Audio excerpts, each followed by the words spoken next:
Many people have these memories associated with smells. Yeah. Don't you? Well, good memories, bad memories. Yes. Yeah. Yes. The good memories, those are great. Well, I like the memory of my mom and dad's house smelled like bacon all the time because I love bacon. But They did too. Yeah, because they love bacon.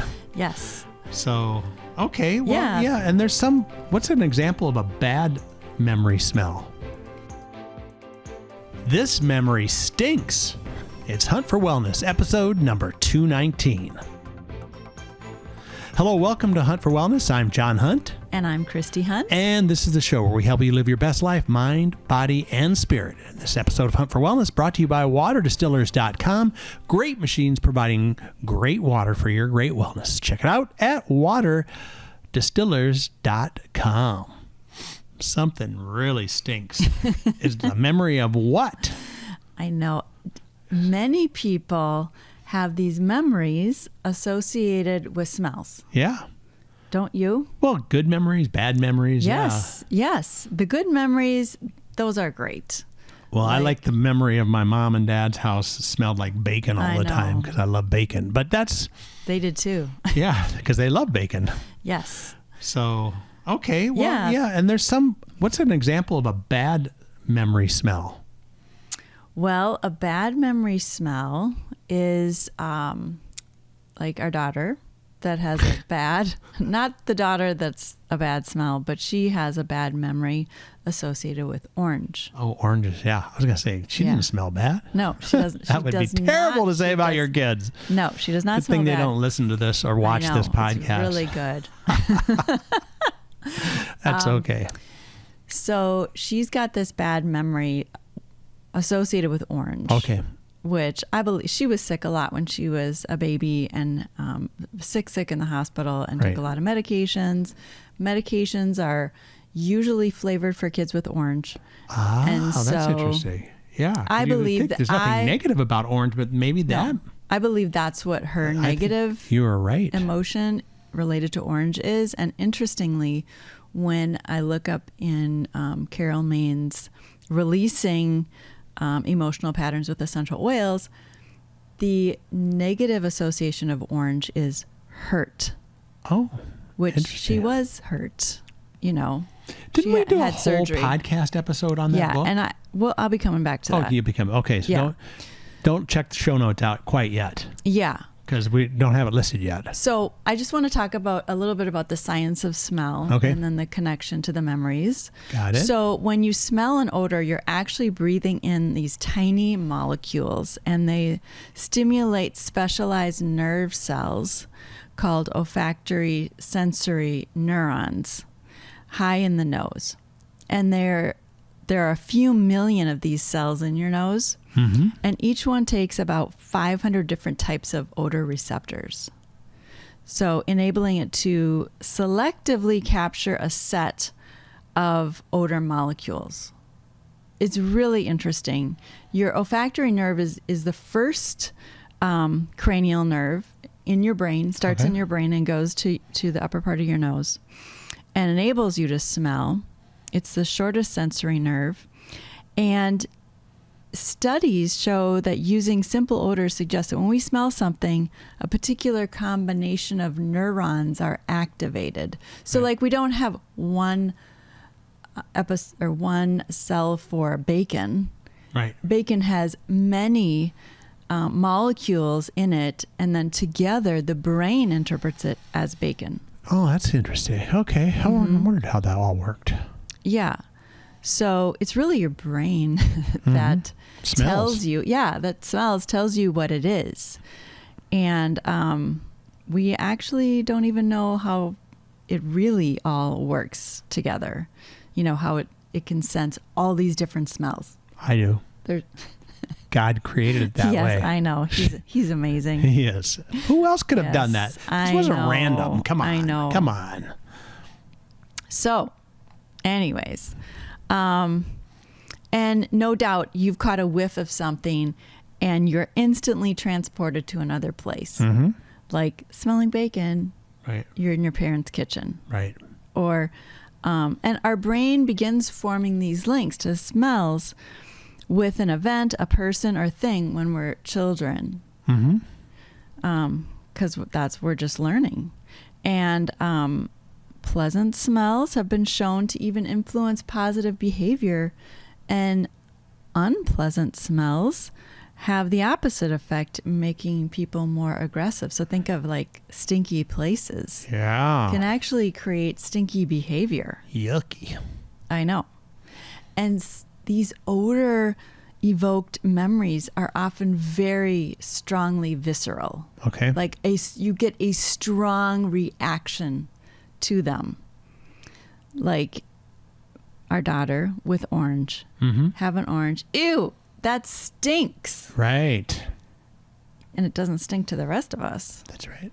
So what's happening is that olfactory nerve also activates the amygdala, which processes emotional experiences, as well as the hippocampus, which is associated with learning. And those are all part of the brain. Yes, these are all parts of the brain. Yes. And the hippocampus is responsible for converting short-term memories to long-term memories. So that's why we remember those things that happened years and years ago. And I think for her, it happened when she was a baby. Right, yeah. So the mere act of smelling activates your amygdala and hippocampus, both. Cool. Yeah. So it's kind of complicated. Right. And it doesn't go to other parts of the brain first. It goes to the emotional center and that memory center first. So our brain doesn't go to the cognitive thinking part of the brain like every other sense does. So cool. So we react emotionally, and it can change our emotions. Smells can. Isn't that cool? It's cool, yeah. Yeah. I was just thinking of another thing. It's totally off the subject, but you know how that goes sometimes. With you? You know, some of those sniffing dogs, the ones that are really good, like I wonder if they have big brains or more things in their brains that help their nerves. Well, I think they have a better smelling capacity than humans. Yeah. Animals seem to, because they have to kind of live by that. Yeah. No, that's just an interesting thought. But. And that brings me to the point of the importance of smell. Okay. Because it alerts you to danger. If you have a certain smell, like smoke. Yes. And for me, we've talked about the house fire that we've had before. Yep. That was the first thing that alerted me to we're having a house fire. Yeah. And it didn't even smell like a fire. It smelled like something different. Mm-hmm. And I was just working at my computer at the time, and all of a sudden, what is that smell? Yeah. And I remembered, if it's a fire, they happen quickly. You better check it out. And checked it out, and yeah, the dryer was smoking. Yeah. And I have smelled that smell again at different times, and it just makes my heart race. Right. I immediately feel like the house is on fire, even though it's not. So yeah, that connection. Or bad smelling food. Yes. Well, we all know that. Yeah. I'm not eating that. Ugh. Exactly. You don't want to eat that because it will actually make you sick. Yeah. That is so cool that we have the built-in systems to detect that. Right. And then 80% of our taste is actually smell. Wow. So if you don't smell, food isn't very appealing. Yeah. And you might say, great, I want to lose weight. But no, that's not great, because you need food to survive. Right. And so if you quit eating, you're not going to survive. So it is actually important to have food taste good to help sustain life. Nice. Yeah. And, it can also this isn't necessarily the need for it, but the importance of how it can affect your mood. Like if you smell chocolate chip cookies baking, how do you feel? I feel great. Or smelling flowers. Mm-hmm. Just makes you happier. Those lilacs in the spring. They smell so good. It just makes you happy. Yep. And also can bring back memories. Yeah. Yeah, stop and smell the roses. Don't roses smell great? Yeah, they do. Yeah. For most of us. Now, maybe you're having a situation where your smeller isn't working as well as it used to. Mm-hmm. And you want to aim to boost up your smelling. You can use peppermint essential oil. Oh. Just put a Q-tip, put a drop of peppermint on that Q-tip, put that in your nose, and then right before you sneeze, pull it out. And do it on both sides. And do it like 2 to 3 times a day until your smell returns. Mm. The other one you can use is basil, which is interesting because that is associated with lowering stress. So maybe there was something. There can be issues with like brain trauma. Yeah. And diseases that can affect smelling. So, so just so you know that is a possibility. But if it just went away or is not as good, you can just try these things. It's helped other people. I'm Right. not saying it helps every single person, but it's worth a try. Right. So now, what if you have a smell that's turned bad for you, like orange, Mm-hmm. and you would like to change that? Okay, I can hardly wait. How do we do that? Yeah, well, so another person was telling me, just here's another situation that came up. She was telling me that her friend had passed away suddenly and she was going to go visit the wife. The husband had died young. And so she was walking over to that house, walking in to greet the wife, and so sad about the loss of the husband. And she was living in California. There was eucalyptus trees. She was walking up. She was smelling eucalyptus as she's walking up to the house. And now she hates the smell of eucalyptus and cannot stand it. It brings her right back to that sad, sad memory. And so, that's a situation where, eucalyptus is a great oil. Right. It's great for when you want to open up your airways more, you're having a stuffy nose or something. It's a beautiful oil. But so if you want to get that smell back to a positive way, I'm going to tell you how to do it. All right. In this episode or in the next episode? Yeah, this one. Okay, good. I thought it was like a cliffhanger or something. No. Okay. So the first thing you have to do is you have to decide, I want to change it. Okay. Because it's going to be a little uncomfortable for you. Mm-hmm. And it's sort of like working out. If you want to get in shape if you want to run a marathon, you got to train for it. Yep. And you know about running for a marathon. I do. What was it like? Hard. Yeah. A lot of work. But it was worth it at the end. It was a good great reward, but it takes time to do it too. And you were really glad you did it. Yeah. I'm glad I trained for it too. You trained. So think of this as smell training. Okay. And it's about emotional training. Okay. And so it is actually going to strengthen you to do this. Strengthen you emotionally. So decide, I'm going to do it. It's going to be uncomfortable, but I am going to do this because I want to make a change.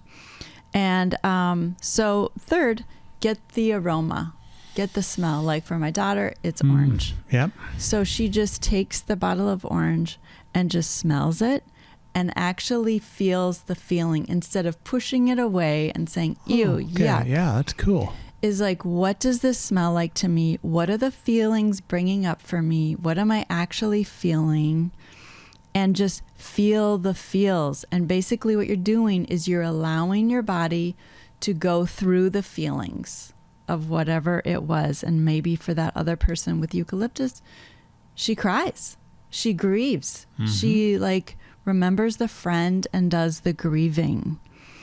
And so often what we do with difficult feelings is we stuff them in our bodies. And when we stuff them down, when we push them down, we don't allow them to move through the body and experience them. Mm-hmm. And they actually stay stuck in our body. We've talked about this in Feelings Buried Alive Never Die, which is a book. and in our related to the emotional release class, so we won't necessarily go into all that, and sometimes there's a good reason to hold a feeling in, like you're really angry and you don't want to punch somebody or yell or scream, or that's a good reason to hold it in and then deal with it later. Yeah. In a better situation when I'm calm and like think about it, what's going on, what happened, why was I angry, or whatever those things need to be processed. But we're just talking about dealing, and maybe certain smells bring up anger. I don't know. So maybe it brings up the little bell. Wow. Ding dong. Yes. This one's not about sounds, it's about smells. Yes. So let's say as you smell that smell and do a little bit each day and process it, maybe write down what you're doing, record what you're doing, or tell it to somebody else, those feelings are going to dissipate and the intensity will diminish. And you will be able to handle things. Now, if you need to, you might want to take it through the emotional release process, which is in podcast 205. Okay. If you'll go to huntforwellness.com and go to this show, which is number 219, you can see the link to number 205, or you can just type in emotions in the search and you'll find it. We've done actually a couple shows on that as well. Yes. 205, though, is the one we're referring to here. Yes. And so if you had that emotion in your body for a long time, like potentially 20 years or 40 years, it's going to take a little time to change. Right. So what you need to do is you need to keep putting the oil on or smelling the oil daily. And you can do it in the morning when you're getting ready, in the evening when you're getting ready for bed, each day for like 3 months. Yep. And this is going to produce a solid change in your body, in your emotions. And you've got to realize it's kind of like learning to drive a car. Yep. You need 100 hours. You didn't take one lesson and become an expert. Right. Now I can drive in every situation. And even when you have several hours of training of driving, you're still not very good. Right. Those 16-year-old drivers...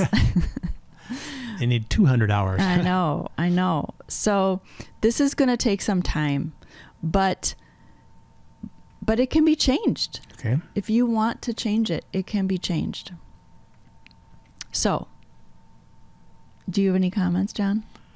No, I'm just wondering, are you going to wrap this up? Yes. Okay. Yes. Then I guess this is the closing comment. Yes. So your sense of smell is powerful for emotions and memories and even your safety. And your smells can connect you to powerful memories. And you can change those associations with smells if you want to, and utilize the repeated exposure and create a positive association with the smell instead of a negative association with it. Peppermint and basil can be used to improve your smelling capacity. And if there's smell that bothers you, that doesn't bother others, choose to bring a positive resolution to that smell emotional experience. Yeah. And yeah, it's good. I like that. And then, if there's someone that maybe is dealing with something like this, share this podcast with them. Yep. Those old memories don't have to stink anymore, do they? No, they don't. No. All right.